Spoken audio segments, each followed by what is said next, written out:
Hi everyone, my name is Martin and welcome to the reboot of Papelicula.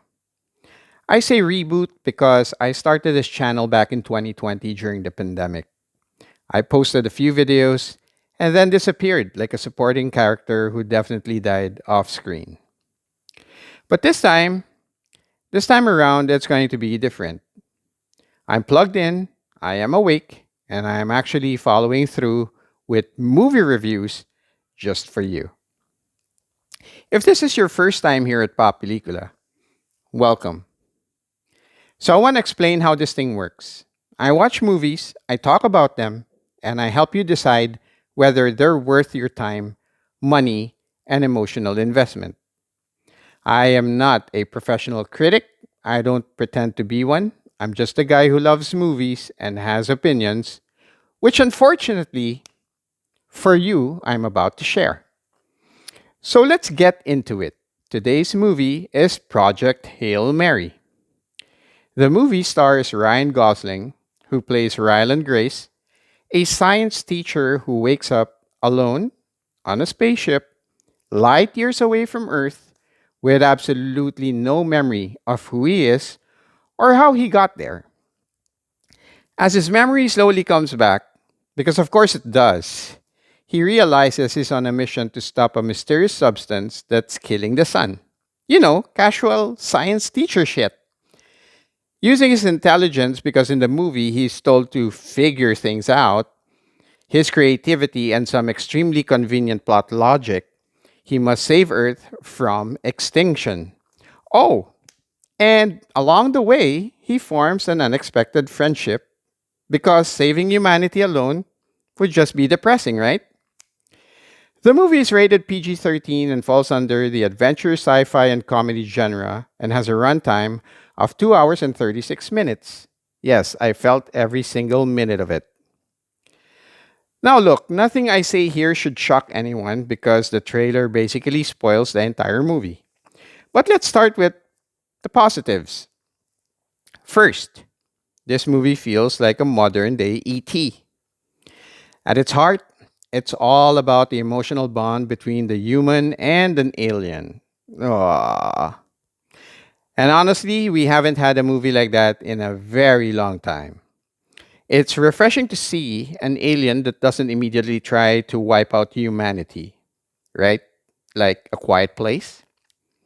Second, the movie looks fantastic. Okay, the visuals are impressive, the space sequences are beautiful, and there are a lot of genuinely funny moments.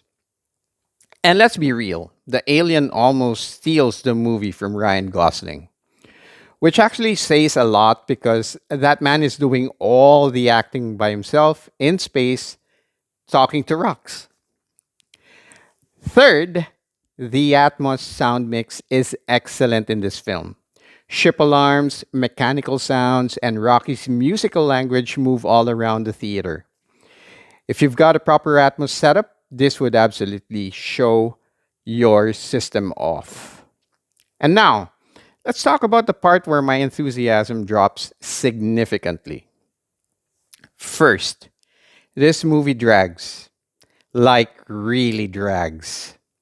You could easily cut 30 to 45 minutes off this film and nothing important would be lost. There are way too many scenes that exist purely to remind you that the runtime is long. Yep, I can attest to that. Second, suspension of disbelief. Every movie asks for it. I get that. But this movie asked me to believe that a regular science teacher who is not an astronaut gets kidnapped, put into a coma, launched into space, wakes up, figures out how to operate a spaceship, puts on a spacesuit, opens the hatch, floats outside, and just knows everything an elite astronaut would know? Oh, and casually becomes friends with an alien rock who communicates through music. I'm sorry, guys. That's not suspension of disbelief. That's a trust exercise I did not sign up for. And third, the movie takes way too long to reach its climax. The tension stalls, the pacing slows, and by the time the ending arrives, it almost feels overdue. And yes, it gets a little too cute, a little too sentimental, laying the charm on so thick you can practically feel it, trying to manipulate your emotions.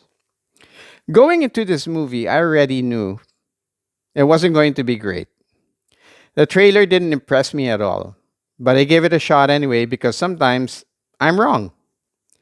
This just wasn't one of those times. I should have followed my gut.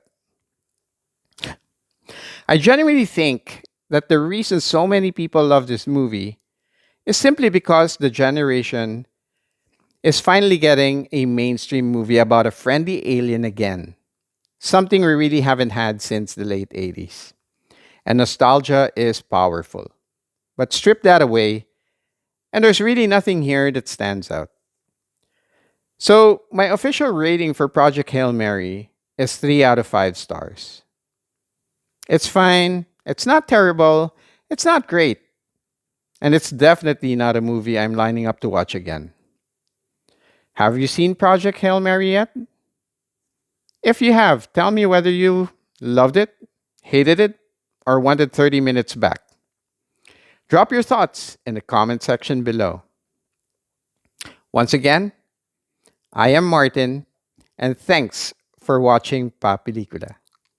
Until my next review.